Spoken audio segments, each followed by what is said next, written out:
వాక్యము మన జీవితములకు ఏంటంట చెప్పాలి.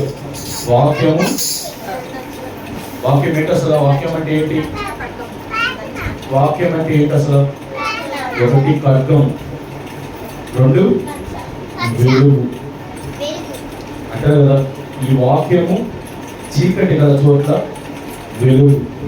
అంటే మన జీవితంలో చీకటి నిండిపోయే పరిస్థితులలో మనకి నెమ్మది కలిగించేది ఏమైనా ఉన్నది అంటే, మన బ్రతుకులను సరి చేయగలిగినది ఏమైనా ఉన్నది అంటే అది కేవలం దేవుడి వాక్యం మాత్రమే. అది ఇంకోటి కాదు, మరి ఒకటి కాదు. మంచిది. సాక్ష్యం చెప్పారు ఉన్నారా లేదా? హల్లెలూయా, హల్లెలూయా. అందుకని ఎప్పుడైనా సరే మనము దేవుని మాటలు జాగ్రత్తగా ధ్యానించినప్పుడు, ఆ మాటల్లో ఉండే సారాన్ని గ్రహించినప్పుడు మన జీవితములు కృపతో పొందుకుంటాయి. హల్లెలూయా. ఏం పొందుకుంటాయి అంట? కృపను పొందుకుంటాయి. పోయిన వారం మనం ఏ వాక్యం చెప్పారు గుర్తుందా? సమాధానమే ఏం చేయాలంట? దేవుడే మనకు సమాధానం. దేవుడికి మనకు మధ్య సమాధానము ఇచ్చేయాలి. దేవుడు ఏం చేయమన్నాడు? సమాధానం ఉండాలంటే మనం ఏం చేయాలంట? సమాధానాన్ని వెతికి వెంటాడాలంట. ఏం చేయాలి? ఎవరితో వెతకాలంటే లోకస్తులతో కాదు, రొట్టెల మీద తిరిగే వారితో కాదు, రకరకాల చెరువులతో తిరిగే వారితో కాదు, కానీ ప్రార్థన చేయు వారితో, విశ్వాసం ఉంచి వారితో, దేవుని సహవాసంలో నిలబడిన వారితో నీవు సమాధానాన్ని వెతికి వెంటాడాలంట. ఏం చేయాలి? ఎప్పుడైతే సమాధానాన్ని వెతికి వెంటాడగలుగుతావో దేవుడు కృపనివ్వడానికి సమర్థుడు. హల్లెలూయా, హల్లెలూయా. చాలా మంది సమాధానాన్ని కోల్పోయి ఎటు వెళ్ళని పరిస్థితుల్లో, ఏమి చేయలేని పరిస్థితుల్లో, రెప్పపాటు ఆలోచనలతో, రెప్పపాటు కలిగిన కోపములతో జీవితములను సర్వనాశనం చేసుకుంటున్న వారు అనేకులుగా ఉంటున్నారు. అలాంటి జీవితాలకు మనకు విడుదల కలగాలంటే, అలాంటి బ్రతుకు నుంచి మనకు విడుదల కలగాలి అంటే మనం ఏమి చేయాల్సిన పని ఏమి కాదు, కానీ సమాధానాన్ని వెతికి వెంటాడే వారికి ఉంటే దేవుడు కృపను మనకి ఇచ్చేవాడిగా ఉంటాడు. హల్లెలూయా, హల్లెలూయా. అందుకని దేవుడి మాటలు జాగ్రత్తగా వినాలి, ఆ మాటలు శ్రద్ధగా ధ్యానించాలి. ఎందుకని శ్రద్ధగా ధ్యానించాలి, జాగ్రత్తగా వినాలి అంటే ఒక మాట చూద్దాము. చూడండి, 119 కీర్తన కొన్ని మాటలు ఫస్ట్ త్వరగా చెప్తా. 119 కీర్తన 105 కీర్తన 105 వచనం ఫస్ట్ వర్షం త్వరగా తీయాలి. 119 కీర్తన 105 వచనం. నీ వాక్యము నా పాదములకు దీపమును, నా త్రోవకు వెలుగై ఉన్నది. హల్లెలూయా, హల్లెలూయా. ఎట్లా ఉందంట? నీ వాక్యము నా పాదములకు దీపముగా ఉన్నది, నా త్రోవకు వెలుగై ఉన్నది. అక్కడే మనం చూసి ఇంకో మాట 133 వచ్చి చూడండి. 133. నీ వాక్యమును బట్టి నా అడుగులు స్థిరపరచుము, ఏ పాపము నన్ను ఏలనీయకము. అట్లాగే 91 వచ్చిన 93. నీ ఉపదేశం వలన నీవు నన్ను బ్రతికించితివి, వాటిని మనం హల్లెలూయా, హల్లెలూయా. ఈ 3 వాక్యములు మీరు జాగ్రత్తగా వినగలిగితే, ఈ 3 మాటలు మన జీవితం, ఈ 3 మాటలు మన జీవితం గొప్ప మార్పులు కలగజేస్తాయి. మొట్టమొదటి మాటలు చెప్పండి. ఈ వాక్యము నా పాదాలకు దీపము, నా త్రోవకు వెలుగుగా ఉన్నది. ఇప్పుడు పాదము ఈక్వల్ టు కుటుంబం. ఏంటి చెప్పండి? పాదము అంటే ఏంటి? కుటుంబం. ఏమనంట? అయ్యా నీ వాక్యము ఎలా ఉందంటే నా కుటుంబానికి వెలుగుగా ఉన్నది, ఇదిగో నా త్రోవలకి ఏమైందంట? నా కుటుంబానికి దీపంగా ఉన్నది, నా త్రోవలకు వెలుగై ఉన్నది. అంటే నా కుటుంబానికి నువ్వు ఒక దీపము. దేవుడి వాక్యం ఏంటంటే నీ కుటుంబానికి ఒక దీపము లాంటిది, నువ్వు వెళ్ళే ప్రతి మార్గములో వెలుగు లాంటిది. హల్లెలూయా చెప్పండి. ఏంటంట? దేవుడి వాక్యము నీ కుటుంబానికి ఒక దీపము లాంటిది. నువ్వు వెళ్ళే ప్రతి మార్గంలో కూడా అది నీకు ఎలా వెలుగుగా ఉంటుందంట. హల్లెలూయా హల్లెలూయా. చీకటి కలిగినప్పుడు నడవడం చాలా కష్టం. అదే కదా వెలుగుతో ఉన్నప్పుడు నువ్వు ఎక్కడి నుంచి ఎక్కడికైనా ప్రయాణం చేయగలవు. అవునా కదా? ఎవరైనా పగటి పూట ప్రయాణం చేస్తున్నప్పుడు అంత జాగ్రత్తలు చెప్పరు. కానీ రాత్రి పూట ప్రయాణం చేసినప్పుడు వారి బాబు జాగ్రత్తగా వెళ్ళిరా, రాత్రి పూట ప్రయాణం చేస్తున్నాం అంటారా? ఏమయ్యా అంటారా? ఎందుకంటే రాత్రి పూట ఎంత ప్రమాదకరం అంటే, ఒక నిద్ర మొత్తానికి ఉదయం పూట వస్తుందా, రాత్రి పూట వస్తుందా? ప్రమాదం రాత్రి పూట జరుగుతాయి, ఉదయం పూట జరుగుతున్నాయి. ఎక్కువ రాత్రి పూట జరుగుతున్నాయి. ఇది నాకు తెలిసిన కేసు ఒకటి ఉంది. నేను గవర్నమెంట్ హాస్పిటల్లో జాబ్ చేసే టైంలో అతని పేరు అఫ్సర్ అనుకుంటా. అఫ్సర్ పేరు అతని పేరు అఫ్సర్ అయితే అతను చెప్పిన మాట నాకు ఇప్పుడు కూడా ఉంటుంది. అది చెప్పిన మాట ఏంటి అంటే, అతను కార్ డ్రైవింగ్ చేస్తాడంట. కార్ డ్రైవింగ్ చేస్తున్నప్పుడు కరెక్ట్గా అర్ధరాత్రి 11-12 ఆ టయానికి ఏమి చేయలేదంట, కన్ను రెప్ప మూసాడంటే డ్రైవింగ్ లో. ఏం చేశాడు? రెప్ప మూసి రెప్ప తెరిచాడు అంతే. ఏమి తెలుసా? 2 గాళ్ళు పోయింది. హల్లెలూయా హల్లెలూయా. అది చీకటి కమ్మక మునిపే, నీకు గాఢాంతకారం నీ జీవితంలో రాక మునిపే, ఆయన గొప్ప దేవుడు, ఆయన రక్షణకర్త, ఆయన సృష్టికర్తమైన దేవుడి వైపు నీ హృదయం నిలపగలిగితే, నువ్వు మనస్ఫూర్తిగా ప్రార్థన చేయగలిగితే దేవుడు కృప ఇవ్వడానికి సిద్ధంగా ఉన్నాడు. తెలుసా? మీరు చూడండి ఒక మాట, ఇలాగే వాక్యం ఇలాగే పెట్టుకొని ఇర్మియా గ్రంథం ఫాస్ట్ కొన్ని మాటలు. ఇర్మియా గ్రంథం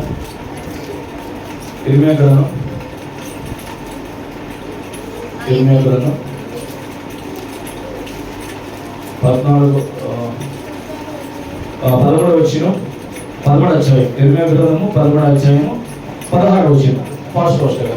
ఇర్మియా గ్రంథం 13-16. ఆయన చీకటి కమ్మ చేయక మునిపే, మీ కాళ్ళకు చీకటి కొండను తగలక మునిపే, వెలుగు వరకు కనిపెట్టుచుండగా, ఆయన గాఢాంధకారముని కమ్మ చేయక మునిపే, నీ దేవుడైన యెహోవా మహిమగల దేవుడని హల్లెలూయా హల్లెలూయా. మన దేవుడు ఎవరు అంటే మహిమగల దేవుడు. ఎవరంటైనా ఇలా మన పాడేమా? ఏ పాట పాడింది? ఏ పాటది? మహిమ ఘనతకు ఆయన అర్హుడు. ఆయన హల్లెలూయా హల్లెలూయా. ఆయన చీకటి కమ్మ చేయక మునిపే, మీ కాళ్ళు చీకటి కొండలకు తగలక మునిపే. హల్లెలూయా.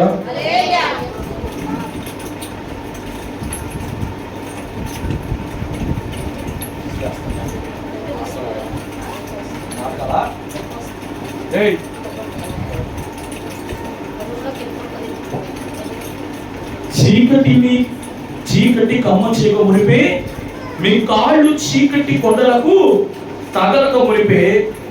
ఏంటంట? చీకటి కమ్మ చేయక మునిపే, మీ కాళ్ళు చీకటి కొండలకు తగలక మునిపే, నువ్వు వెలుగు కనిపెట్టి నీకేమవుతుందంట? అక్కడ వచ్చి నువ్వు సరిగ్గా చదవండి.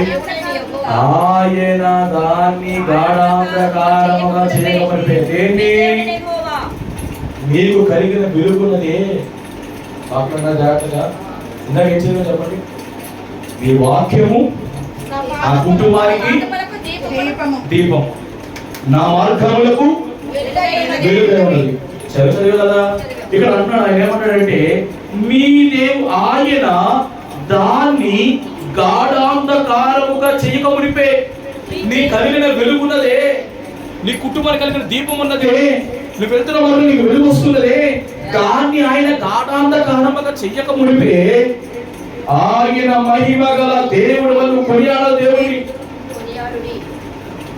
ఎంతసేపటికి మనం లోకం వైపు, పాపం వైపు, శాపం వైపు, నిద్ర వైపు చూస్తున్నాం, కానీ జీవమిచ్చిన దేవుడి వైపు తిరగడానికి మనసు పెట్టట్లా, హృదయం వచ్చట్లా. అరే నీకు ఎవడన్నా సహాయం చేశాడు అనుకో, ఏం చేస్తావు నువ్వు? చెప్పాలి. నీకు ఎవడన్నా సహాయం చేస్తావు, ఏం చేస్తావు? ట్యాక్స్ అంటావు. అవునా? అది వాళ్ళకి ఊహించిన సహాయం చేశాడు అనుకో, అది నా జీవితంలో తీర్చుకోలేనేమో అని ఎప్పుడు చూసినా కృతజ్ఞతగా జీవిస్తూ. కానీ భూమి మీద ఎంతవరకు నిన్ను ఆరోగ్యంగా సజీవంగా ఉంచిన దేవుడికి నువ్వు ఎన్నిసార్లు ధన్యవాదాలు చెప్పావో నాకైతే తెలియదు.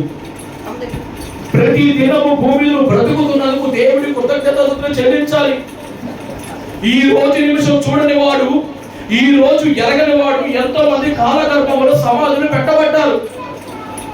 నువ్వు నేను సజీవంగా దేవుని ఆరాధించగలుగుతున్నావంటే ఆయన ఇచ్చిన మహాకృప మాత్రమే. అవునా కదా? అవునా కదా?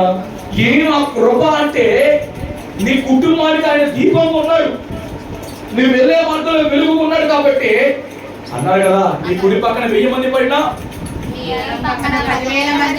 అపాయము ఏ తెగులు ఎందుకు సమీపించదు అంటే, ఆయన హస్తముల రెక్కల కింద నువ్వు ఉన్నావు. ఒక ప్రమాదం జరగాలి అంటే ఆయన రెక్కలు దాటుకొని ఎదురు రావాలి. హల్లెలూయా, హల్లెలూయా. ఎంతవరకు అంటే ఆ దీపం, ఆ వాక్యమైన దీపం నీ కుటుంబానికి ఉండేంత వరకు మాత్రమే క్షేమం. ఆ వెలుగు నీ తోవలో ఉండేంత వరకే నీకు క్షేమం. అవునా కాదా? అవునా కాదా? అందుకని ప్రభు చెప్తున్నాడు, వాక్యము అనే దీపము మన కుటుంబంలో ఎప్పుడూ వెలుగుతూ ఉండాలి, వెలుగుతూ ఉండాలి. దేవుడు ఎప్పుడు ఎలాగా ఎవరితో మాట్లాడతాడో తెలియదు. అవునా కదా? నువ్వు నిజంగా మనస్ఫూర్తితో ప్రార్థన చేసి మోకాలేసి దేవుడిని అడిగితే దేవుడు నీతో కూడా మాట్లాడతాడు. ఎప్పుడు మాట్లాడు తెలుసా? నువ్వు స్పందించినప్పుడు మాత్రమే మాట్లాడతాడు. తెలుసా మీకు అవసరం? నువ్వు స్పందించినప్పుడు మాత్రమే మాట్లాడతాడు. నువ్వు స్పందించకపోతే దేవుడితో మాట్లాడు. నువ్వు స్పందించాలి. ఆయన మాట మాట్లాడు. నువ్వు స్పందించగలిగితే దేవుడితో మాట్లాడతాడు. ఎందుకంటే చిన్నప్పుడు నేను కింద వరండాలో పడుకున్నప్పుడు కరెక్ట్గా రాత్రి 11 12 మంచి నిద్రలో ఉన్నా. అప్పుడు అంతా కలిసి ఉన్నాం. కింద ఉన్నప్పుడు మంచి వరండాలో ఉన్నాను. మంచం మీద పడుకుంటే మంచి నిద్రలో ఉన్నాను. ఈ లోపు నాకు ఒక స్వరం వినపడుతుంది చెవిలో, బైబిల్ నీ చేతి దగ్గర ఉంది, బైబిల్లో నీ చెయ్యి ఉంది, ఆ వచనం మీరు చదువు అని చెప్పి. ఈ టైంలో ఎవడలో అయిపోయింది అనుకొని నేను నిజంగా పైకి చూస్తే నా చెయ్యి బైబిల్లో ఉంది, బైబిల్ దగ్గర రెఫరెన్స్ ఉంది, కానీ ఆ రెఫరెన్స్ నాకు గుర్తులేదు. అంటే దేవుడు మన జీవితంలో కార్యాలు ఎప్పుడో చేస్తాను, మనం పొందలేకపోతున్నాం. అంటే ఎప్పటికప్పుడు ఒక రోజు ఏం జరిగిందంటే, సమూయేలు గారు ప్రత్యక్ష గుడారంలో దేవుడి మందిరంలో ఎప్పుడు ఒక దీపం వెలుగుతూ ఉండాలి. ఆ దీపం వెలుగుతూ ఉన్నప్పుడు సమూయేలు సమూయేలు అని దేవుడు పిలుస్తాడు. విన్నారా వాక్యం? పలికాడా? పలకలా. రెండోసారి పిలుస్తాడు, మళ్ళీ ఏలికి వెళ్తాడు, మూడోసారి పిలుస్తాడు, ఏలికి వెళ్తాడు. కానీ 4వసారి ఏలిగారు అంటారు, బాబు నువ్వు పిలుస్తున్నప్పుడు నీ దాసుడు ఆలకిస్తున్నాడు, నువ్వు చెప్పు ప్రభువా అని అడుగు దేవుడు అంటాడు. ఎప్పుడైతే 4వసారి సమూయేలు సమూయేలు పిలవగానే, ఇదిగో నీ దాసుడు ఆలకిస్తున్నాడు నువ్వు చెప్పే అనగానే దేవుడు మాట్లాడటం ప్రారంభిస్తాడు. ఇదిగో రేపటి దినముల ఏలి కుటుంబంలో జరుగుతున్న ఒక విషయం, చెవులు గింగరమనే విషయం నీకు తెలియజేస్తున్నాను, నువ్వు విను అంటాడు దేవుడు. హల్లెలూయా, హల్లెలూయా, హల్లెలూయా. ఇవన్నీ చూడాలి అంటే ఆ దీపము కలిగిన వాక్యం మన కుటుంబానికి ఉండాలి. ఆయన వెలుగు మన త్రోవల్లో ఉండాలి. ఎందుకంటే చీకటి గల ఊపులు కనబడతాయి, చీకటి ఊపులు కనబడతాయి, వెళ్ళే మార్గంలో చీకటి కొండలు ఎదురవుతాయేమో. అందుకన్నాడు, నీ కలిగిన వెలుగు చీకటిగా కమ్మక ఉనిపే నువ్వు సిద్ధంగా ఉండాలి. హల్లెలూయా, హల్లెలూయా. అందుకని మన జీవితంలో దేవుడు వాక్యముకు లక్ష్య పెట్టాలి, కానీ దేవుడు మాటలే లక్ష్య పెట్టాలి. ఇంకో వచ్చిన చూడండి, అక్కడ కీర్తన గ్రంథం వెనకలో చూడండి, ఫస్ట్ మాట ఏమనుకున్నామంట, నీ వాక్యము నా కుటుంబానికి దీపము, నా త్రోవకు వెలుగై ఉన్నది. రెండో మాట ఏం చెప్తున్నావు? నీ వాక్యమును బట్టి నా అడుగులు స్థిరపరచుము, ఏ పాపము నన్ను ఏలని మాకు. ఒకరు అన్నాడంట, పాపము నీ హృదయంలో ఉంటే ప్రార్థన నీ హృదయంలో ఉండదు. నీ హృదయంలో ప్రార్థన ఉంటే పాపము నీ హృదయంలో ఉండదు. పాపం కన్నా ప్రార్థన కన్నా రెండిట్లో ఉంటే ఉంటుంది. తెలుసా మీకు ఆ విషయం? అదే ఆయన అన్నాడు కదా, యెషయా గ్రంథము 52 రాసింది కదా, ఇదిగో నీకు నాకు మధ్యలో నీ పాపములు అడ్డుగా వచ్చి, నీ అతిక్రమములు అడ్డుగా వచ్చి, నువ్వు చేసిన చెడ్డ పనులు అడ్డుగా వచ్చి, నువ్వు అడ్డు తప్పించేలకైతే దేవుని వాక్యముని హృదయంలో గెలుపాలి. హల్లెలూయా, హల్లెలూయా. ఆ వాక్యముని హృదయంలోకి వెళ్ళాలి అంటే దేవునికి నీకు మధ్యలో అడ్డుగా ఉన్న పాపాన్ని తొలగించుకో, వ్యతిరేకతను తొలగించుకో. జీవాధిపతి వైపు, జీవగల దేవుడి వైపు నువ్వు తిరగాలి. అనగదా అనగదా వాక్యమును బట్టి నా అడుగులు స్థిరపరచు, ఏ పాపము నాకు వేలని మాకు. ఆజ్ఞ అతిక్రమమే పాపం, ప్రార్థన చేయకపోవడమే పాపం, దేవుడి మాట వినకపోవడమే పాపం, దేవుడి వ్యతిరేకంగా నడుచుకోవడమే పాపం. హల్లెలూయా, హల్లెలూయా. అందుకు మాట వస్తుంది ఇక్కడ, పక్కన చదవండి. నీ ఉపదేశం వల్ల నీవు నన్ను బ్రతికించినవి, నేను ఎన్నడూ వాటిని మరో. హల్లెలూయా, హల్లెలూయా. ఈ మూడిటికి అర్థం ఏంటంటే, ఎప్పుడైతే నువ్వు జీవము గల దేవుడి వాక్యము, ఇది నా కుటుంబాలకు దీపము, నా త్రోవకు వెలుగు అని నమ్మి చేయాలి. నమ్మి ఎప్పుడైతే నీ అడుగులు దేవుడు వాక్యం ద్వారా స్థిరపరచుకొని పాపమును విడిచిపెట్టగలుగుతావో, దేవుడు అంటున్నాడు నువ్వు బ్రతుకుతావు అంటున్నాడు. దేవుడు ఏమంటాడంట, నీవు బ్రతుకుతావు, నువ్వే బ్రతుకుతావు. హల్లెలూయా, హల్లెలూయా, హల్లెలూయా. ఎందుకంటే ఎప్పటికప్పుడు మన దేవుడు వాక్యానికి విలువాలి, కానీ లోకానికి, పాపానికి, శాపానికి విలువిస్తున్నాం 100%. దేవుడు వాక్యం వచ్చేసరికి 0 ఇస్తున్నాం. ఏమిస్తున్నాం? ఎన్ని మార్కులు వేస్తున్నాం? దేవుడు వాక్యానికి 0 మార్కులు వేస్తున్నావు, లోకానికి 100 మార్కులు వేస్తున్నాం. పరలోక రాజ్యం తీసుకెళ్లేదేమో దేవుడి వాక్యం, పాతాలకి నెట్టేదేమో లోకం. లోకాన్ని ముందు పెట్టుకుంటావు, పాపాన్ని ఏం చేసుకుంటావంట? లోకాన్ని పాపం ముందు పెట్టుకుని దేవుడు వాక్యాన్ని విడిచిపెట్టే వారు ఉంటాను. హల్లెలూయా, హల్లెలూయా. ఎప్పుడైతే దేవుడు వాక్యము నిజంగా 2 ఖడ్గం లాంటిది, అది జీవముగా ఉన్నది అని ఎప్పుడైతే నమ్మగలుగుతావో, ఖచ్చితంగా దేవుడు కార్యము చేయగలరు. చూడండి మాట సామెతల గ్రంథము, సామెతల గ్రంథం ఫస్ట్ వెళ్ళిపోతాం. సామెతల గ్రంథము 4వ అధ్యాయము 13వ వచనం. సామెతలు 4:13. ఉపదేశమును విడిచిపెట్టగా దాన్ని గట్టిగా పట్టుకొనుము, అది నీకు జీవము కనుక దాన్ని పొందియుందుము. హల్లెలూయా, హల్లెలూయా. ఉపదేశము దేవుడి వాక్యము. ఇప్పుడు దాకా చెప్పిన ఏ మాటలంట? దేవుని మాటలు. ఏ మాటలు అంటే, ఇదిగో దేవుడి వాక్యము నీ కుటుంబానికి దీపము, దేవుడి వాక్యము నీ త్రోవలకు వెలుగు, దేవుడి వాక్యాన్ని బట్టి నా అడుగులు స్థిరపరచుకుంటాను, ఇదిగో పాపమును విడిచిపెడుతున్నాను, దేవుడి వాక్యం ద్వారా మాత్రమే నాకు జీవం వస్తుందని ఎప్పుడైతే నమ్మగలుగుతావో, ఆ నమ్మి ఉపదేశం గట్టిగా పట్టుగలుగుతావో, అది నీకు జీవముగా మారుతుందంట. ఏమారింది? జీవముగా మారుతుంది. దాన్ని ఏమన్నా పొంది ఉందేమో. హల్లెలూయా, హల్లెలూయా. ఇవన్నీ మనకు జీవితంలో కావాలి అంటే దేవుడి వాక్యము నిర్లక్ష్య పెట్టకూడదు, కానీ దేవుడి వాక్యమును లక్ష్య పెట్టాలి. చీకటి రాకమునిపే, అంధకారం మన జీవితం రాకమునిపే, చీకటి మనలో మన బాధలో తగలకమునిపే, మనకు కలిగిన వెలుగు అంధకారంగా దేవుడు చేయకమునిపే, వెలుగున కానీ బ్రతుకులు సరి చేసుకోవాలి, వెలుగున కానీ జీవితాలు సరి చేసుకోవాలి.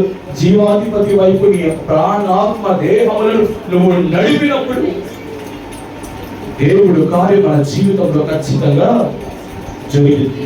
ఆమేన్, హల్లెలూయా, హల్లెలూయా. అందుకని దేవుడు మాట జాగ్రత్తగా వినగలిగితే, దేవుడు చెప్పిన ప్రకారం మనం జాగ్రత్తగా చేయగలిగితే, దేవుడి కృపను ఖచ్చితంగా మనము చూడగలుగుతాం. హల్లెలూయా. అందుకని ఒక మాట అక్కడ సామెతల 4వ అధ్యాయంలోనే 10వ వచనం లాస్ట్ లో, నా కుమారుడా నీవు ఆలకించి నా మాటలు అంగీకరించిన ఎడల.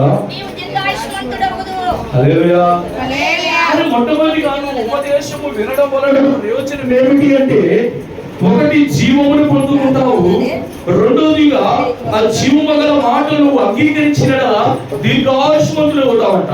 చెప్పాలి. మొట్టమొదటి మాట ఏంటంటే ఉపదేశం అంగీకరిస్తే జీవమును పొందుకుంటావు, రెండోది ఆయన మాటలు అంగీకరించిన దీర్ఘాయుష్మంతులు. అంటే చెప్పరా, మీకు తేడా చెప్పరా, వాక్యానికి గట్టిగా పట్టుకుంటే నీకు జీవం వస్తుంది, ఆ వాక్యమును అంగీకరిస్తే నువ్వు దీర్ఘాయుష్మంతుడు అవుతావు. హల్లెలూయా, హల్లెలూయా. అది నువ్వు ఎప్పటికప్పుడు కూడా జీవ కలిగిన దేవుడి మాటలనంట ఎక్కడ రాసుకోవాలంటే చెప్పాడు కదా, ఎక్కడంట, హృదయం అనే మెత్తటి పలక మీద దేవుడి మాటలు రాసుకోవాలి. రాసుకొని ఎప్పుడైతే మనం ముందుకు వెళ్ళగలుగుతామో దేవుడు ఖచ్చితంగా మన జీవితంలో కార్యం జరిగింది. ఎప్పటికప్పుడు అరే నీకు సమస్య వచ్చిందా, కష్టం వచ్చిందా, నష్టం వచ్చిందా, బాధ వచ్చిందా, వేదన వచ్చిందా, నీకు ఏ పరిస్థితి ఎదురైనా ఆ వాక్యం నీకు సహాయం చేస్తుంది. ఎందుకు బాధపడతావు, దేవుడు ఉన్నాడు కదా. ఎందుకు వేదన పడతావు, దేవుడు ఉన్నాడు కదా. ఇదిగో ఆ రోజు విడిపించాడు, ఈ రోజు విడిపిస్తాడు కదా. ఆ రోజు స్వస్థపరిచాడు, ఈ రోజు స్వస్థపరుస్తాడు కదా. ఎందుకు భయపడతావు అని చెప్పి నిరంతరము దేవుడు వాక్యం నడపగలుగుతుంది. ఒక మెత్తటి, ఒక తెల్లటి కాగితం మీద నువ్వు ఏ మాటలు రాస్తావో ఆ మాటల పేపర్ అయితే అవునా కదా. ఒక వైట్ పేపర్ తీసుకుని దేవుడి వాక్యం రాసామనుకో ఏమంటారు, ఇదిగో దేవుడి వాక్యము అంటారు, అవునా కదా. ఇదిగో ఒక వైట్ పేపర్ తీసుకుని సినిమా పేపర్ రాసామనుకో ఇదిగో లోకసభ సినిమా పేపర్ అంటారు, అవునా కదా. అదే కనుక వైట్ పేపర్ తీసుకొని బూతులు రాసామనుకో ఏమంటారు, ఇదిగో అది బూతుల పేపర్ రా అంటారు, అంటారంటారా. అంటే నువ్వు ఏమైతే రాయాలనుకుంటున్నావో ఆ పరిస్థితి నువ్వు తయారవుతావు. నీ హృదయం అనే మెత్తని పలక మీద దేవుడి మాటలు రాసుకున్నచ్చు, అన్ని వేళ ఆ మాటలు నీకు సమాధానంగా ఉంటాయి, ఆ మాటలు నీకు దీర్ఘాయుష్యం ఇస్తాయి, ఆ మాటలు జీవం వైపు నడిపిస్తాయి. హల్లెలూయా. ఏమంటాయట, ముందు సమాధానం ఇస్తాయి, జీవాన్ని ఇస్తాయి, దీర్ఘాయుష్యం ఇస్తాయి, జీవం వైపు నిన్ను అవి నడిపిస్తాయి, అవునా కదా. అది కానీ ఎప్పటికప్పుడు మన దేవుడి మాటలు ప్రయాసపడాలి. కానీ లోకంలో జీవించడానికి, లోకంలో బ్రతకడానికి నువ్వు ఎంతసేపు ప్రయాసపడినా అది ఏంటంటే బూడిదలో పోసిన పన్నీరు వంటిదంట. దానివల్ల ప్రయోజనము లేదు, దానివల్ల ఫలితం కూడా లేదు. జాగ్రత్తగా దేవుడి మాటలు విని నీ పాపమును ఒప్పుకున్న ఎడల ఖచ్చితంగా దేవుడి కృప వస్తుంది. వస్తుంది కదా. చూడండి, బాగా ముగించేసుకున్నాము. పేతురు గారు ఎప్పుడైతే దేవుడు కార్యం చూస్తాడు ఏమన్నాడు, ఇదిగో నేను పాపాత్మ నన్ను విడిచి పొమ్ము అన్నాడా లేదా, అది కార్యం వస్తున్నాడు లేదా, జరుగుతుందంట. అంటే ప్రతి విషయంలో కూడా నువ్వు దేవుడి వైపు నడవగలిగితే, అనేకులు నడిపించగలిగితే దేవుడు కార్యం నీ జీవితంలో కూడా చేస్తాడు. సమస్యలైనా, శ్రమైనా, కష్టమైనా, బాధ అయినా మనకు ఓదార్పిచ్చేది ఏమైనా ఉన్నది అంటే అది దేవుడి వాక్యము మాత్రమే. ఆ మా వాక్యం ఏంటంట, మన కుటుంబానికి దీపం, మన త్రోవలకు వెలుగు. ఎప్పుడైతే ఆ వాక్యం నమ్మి ఏం చేయాలంట, నీ అడుగులు స్థిరపరచుకున్నచో, పాపము నుంచి బయటకు తీసివేసినచో నువ్వేమవుతావంట, బ్రతుకుదువు అని దేవుడు అంటున్నాడు. ఏమవుతావంట, బ్రతుకుతావు. అలా బ్రతకాలి అంటే నీలో దేవుడికి అయిష్టమైన ప్రతి ఒక్కరు కూడా విడిచిపెట్టాలి. ముగిచేసుకున్నాం. ఇలాంటి విషయ గ్రంథంలో ఒక మాట ఉంది. ఈ యూదా ప్రజలందరంతా ఇదిగో నేను వెలుగు కొరకు చూస్తున్నాను, ఏమి జరుగుతుందంట, చీకటి జరుగుతుంది. ఇదిగో ప్రకాశమైన వెలుగు నా జీవితంలో రావాలి, నా బిడ్డల జీవితాలు మారాలి, నా కుటుంబ పరిస్థితులు మారాలి, నా జీవితాలు మారాలి అనుకుంటున్నావు. కానీ ఇదిగో గాఢాంధకారము కమ్ముతూ ఉన్నది. చూడు, ఒక మాట చూడు, ముగించేస్తుంది. 59 యెషయా గ్రంథము 59 అధ్యాయం, యెషయా గ్రంథము ముగించేస్తుంది. 59వ అధ్యాయం 9వ వచనం ఫాస్ట్ గా.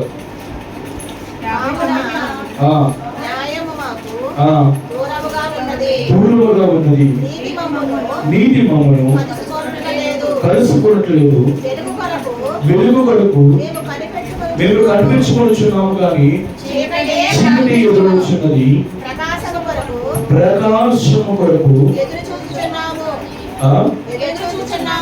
ఎదురు చూస్తున్నాము కానీ అంధకారములోనే నడుచుచున్నాము. అవునా కదా? ఎవరి ఒకసారి చూడండి, వెలుగు కొరకు చూస్తున్నావా చూడలేదా? కానీ ఏమొస్తుంది? ప్రకాశమైన వెలుగు నా జీవితం రావాలి కొడుకున్నా కోరుకోవట్లేదా? ఏమొస్తుంది? అంధకారం వస్తుంది. అంటే ఈ అంధకారము ఈ చీకటి ఎందుకు వస్తున్నాయని ఒకసారి నేను ప్రశ్న వేసుకొని ఎప్పుడైతే ప్రార్థన చేసి దేవుడు కూడా వస్తుంది. అందుకని కదా చూడండి, అసలు ఎందుకు వస్తున్నాయండి? 50 వచ్చిన పైన వచ్చి చెప్తాడు. మేము చేసిన తిరుగుబాటు క్రియలు మేము చేసిన తిరుగుబాటు క్రియలు నీ ఎదుట విస్తరించి ఉన్నవి. నీ ఎదుట విస్తరించి ఉన్నవి. మా పాపములు మా మీద సాక్ష్యము పలుకుచున్నవి. మా మీద సాక్ష్యం పలుకుచున్నవి. మా తిరుగుబాటు క్రియలు మాకు కనపడుచున్నవి. హల్లెలూయా హల్లెలూయా. ఏంటండి?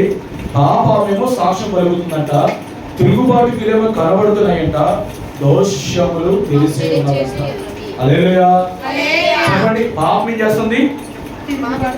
పాపమేమో సాక్ష్యం చెప్తుంది నీ మీద. ఇంకో నీ తిరుగుబాటు క్రియలు ఏం చేస్తాయంట? తిరుగుబాటు కనబడుతున్నవి నీ దోష క్రియలు నీకు తెలిసే ఉన్నాయి. వీటి నుంచి నువ్వు విడుదల పొందినప్పుడు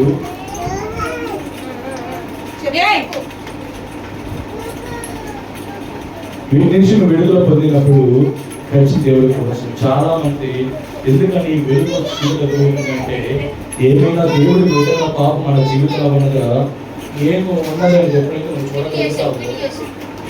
ఎప్పుడైతే నువ్వు చూడగలుగుతావో, ఎప్పుడైతే ఏ పాపం నాకు అడ్డుపడుతుందో, ఏ తిరుగుబాటుకి నాకు అడ్డుపడుతున్నాయో, ఏ దోషకులు నాకు అడ్డుపడుతున్నాయో అని ఎప్పుడైతే నువ్వు జీవితంలో సరిచి ముందుకు వెళ్తే, నిశ్చయంగా చెప్తున్నాను, దేవుడి వాక్యం మన కుటుంబానికి దీపంగా ఉంటుంది. ఆయన వాక్యం నీకు త్రోవగా వెలుగుగా ఉంటుంది. ఆయన కనుక నీకు వెలుగుగా ఉంటే నిన్ను ఏ ఒక్కడను ముట్టుకుంటాడా? అది వ్యాధి అయినా, రోగైనా, సమస్య అయినా, కష్టమైన, నష్టమైన, బాధ నిబంధన, జీవనానికి మరణము తాకాలైనా సరే ఆయన దగ్గర పర్మిషన్ తీసుకుని నిలుపుకు రావాలి. అవునా కదా? హల్లెలూయా హల్లెలూయా. ఎందుకంటే ముగించేసాము. ఎప్పుడైతే ఇశ్రాయేలు ప్రజలు నడుచుకుంటూ వెళ్తున్నారో వెనకాల ఎవరు వస్తున్నారు? ఐగుప్తు సైన్యం వస్తుంది. మధ్యలో ఎవరు అడ్డుపడ్డారు? దూత అడ్డుపడింది. ఎప్పుడైతే ఆ దూత ఎప్పుడైతే ఐగుప్తు మీద వస్తుందో తెలిసిందో వాళ్ళ చక్రాలు కూడా ఓడబీగిస్తుందంట. అవునా కదా? వాళ్ళ చక్రాలు కూడా ఓడబీగిస్తుంది. హల్లెలూయా.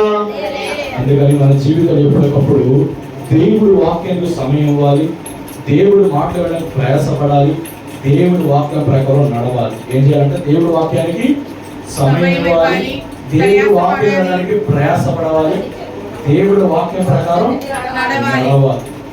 ముందేం చేయాలంటే సమయం ఇవ్వాలి, ప్రయాసపడాలి, నడవాలి. ఈ 3 గనుక నువ్వు చేయగలిగితే ఖచ్చితంగా వాక్యం కుటుంబానికి వెలుగుగా ఉంటుంది. నీ త్రోవకు కుటుంబ దీపం ఉంటుంది, నీ త్రోవకు వెలుగుగా ఉంటుంది. పాపము నేను జ్ఞాని కూడా చేస్తుంది, నేను జీవం వైపు నడిపిస్తుంది, నీకు దీర్ఘ ఆయుష్ను ఇస్తుంది. హల్లెలూయా హల్లెలూయా.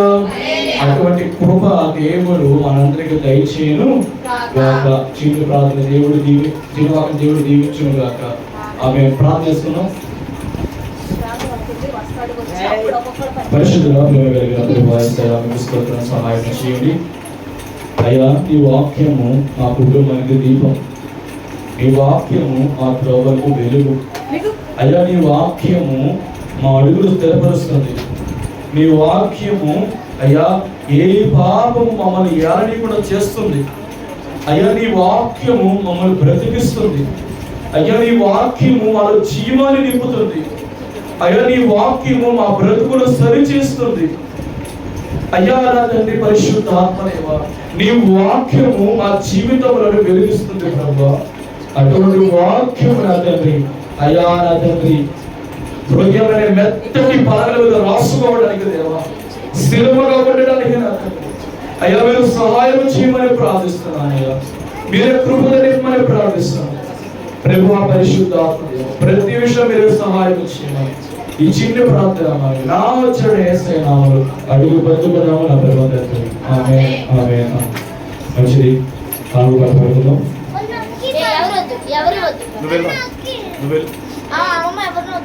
మొన్న అక్కి తీసుకెళ్తే అడ్డు వాడు శిరీష త్వరగా